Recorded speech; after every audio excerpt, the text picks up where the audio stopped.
Uma vez eu escrevi também sobre o Papa Pio IX, que foi,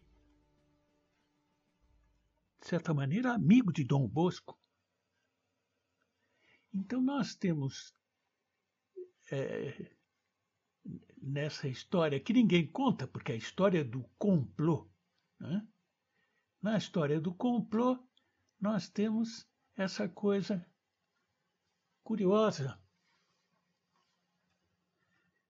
de um santo que leva a um papa uma carta de Nosso Senhor ao imperador da Áustria, justamente para que ele enfrentasse um complô, que, como se sabe, esse complô foi bem longe e acabou com a Áustria, né? A Áustria, o Império Austríaco, bem entendido. Pois bem,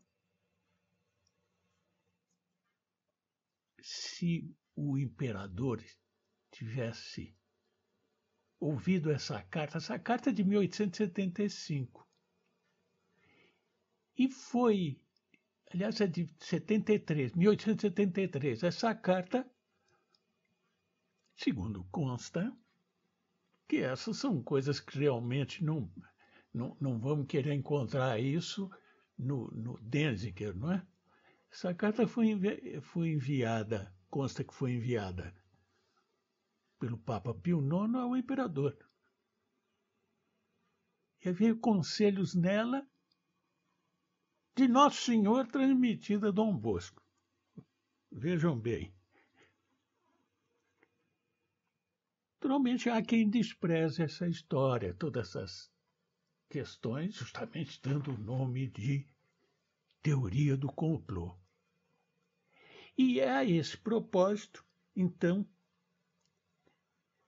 valia a pena ter um pouco verificado a história desse período para ver se seria possível, se realmente esse imperador poderia ter feito isso, evitando os grandes males que nós conhecemos. Ora, daqui dali,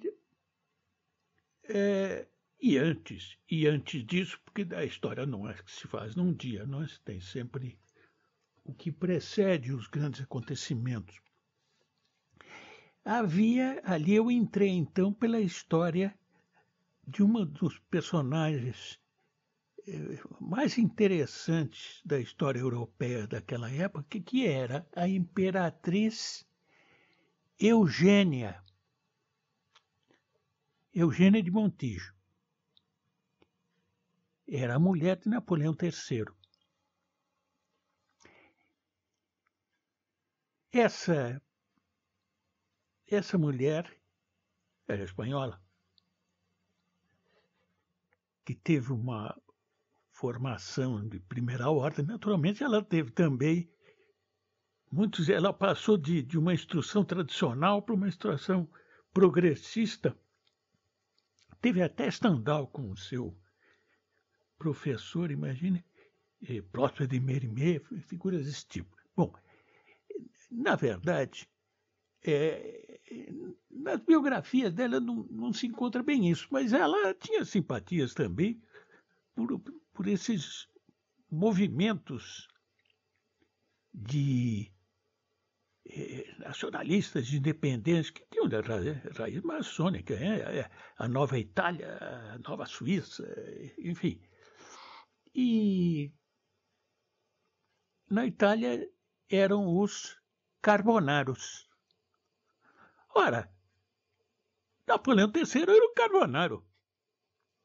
Isso se sabe pela história. Não se sabe por ele se a imperatriz foi, mas se sabe que eles, jovens ali, realmente se uniram e pode-se pensar que se uniram também com aqueles ideais. Mas a imperatriz Eugênia era uma católica. E se naquela época ela foi um pouco revolucionária, isso não durou até um certo momento. Então consta também da história o fato que, na aparição de Lourdes, quando o complô contra a aparição de Lourdes e a água bendita estava no seu máximo, apareceu em Lourdes uma senhora de alta posição que quase foi multada por ter a água. E ela não só pagou a multa, como pagou a multa de todos os coitados que estavam ali apanhando água. E daí perceberam, ela, uma mulher, era dama de corte da imperatriz. A imperatriz havia enviado essa dama porque o seu filho estava doente. Isso começa a mostrar que essa mulher tinha uma posição católica, e essa posição católica se manifestou na história da Europa. Ninguém conte que tudo isso é multiplicado, mas se sabe que ela influenciava o marido para a defesa de Roma, da Roma papal, não? E assim, em muitas outras ocasiões. Depois o Império acabou, em 1870. Foram para a Inglaterra. Ela, uma das suas origens era escocesa. Foi amiga da Rainha Vitória. A vida de Eugênia de Montijo é uma vida que vale a pena ler, porque é um resumo de tudo que estava acontecendo na Europa naquele tempo. E por que eu invoquei ela?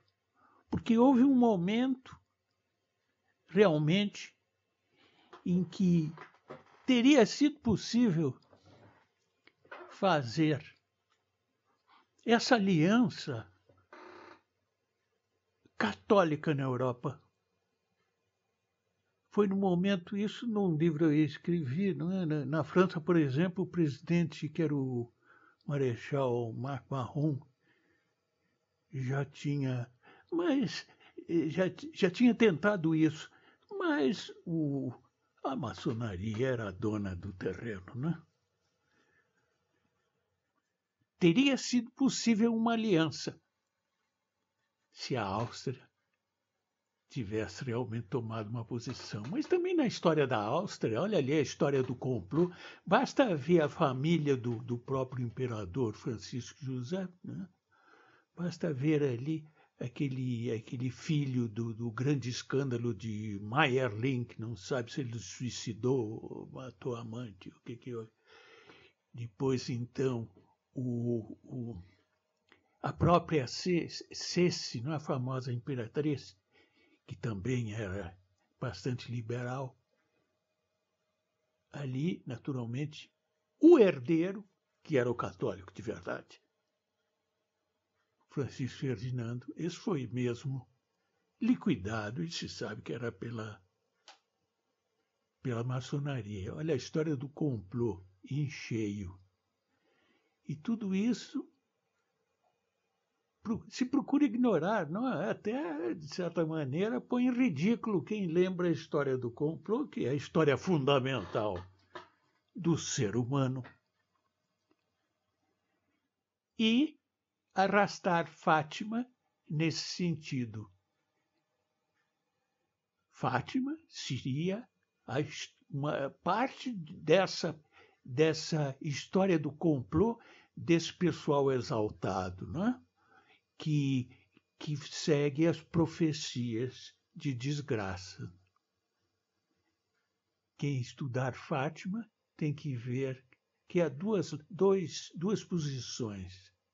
A de Fátima, que lembra o complô, e lembra o inferno, e lembra justamente o atentado contra Nosso Senhor, que depois vai ser o atentado mortal contra o Papa católico, não outros, né? Não outros que parecem católicos. Sem isso, a compreensão de Fátima é impossível. A segunda coisa que depois vale a pena falar, mas vai ficar para uma outra palestra, é a acusação de Fátima da Nossa Senhora política, como se não houvesse uma política que estivesse acima dessa pequena política miserável de hoje e dessa pobre Europa que nega até a sua origem cristã.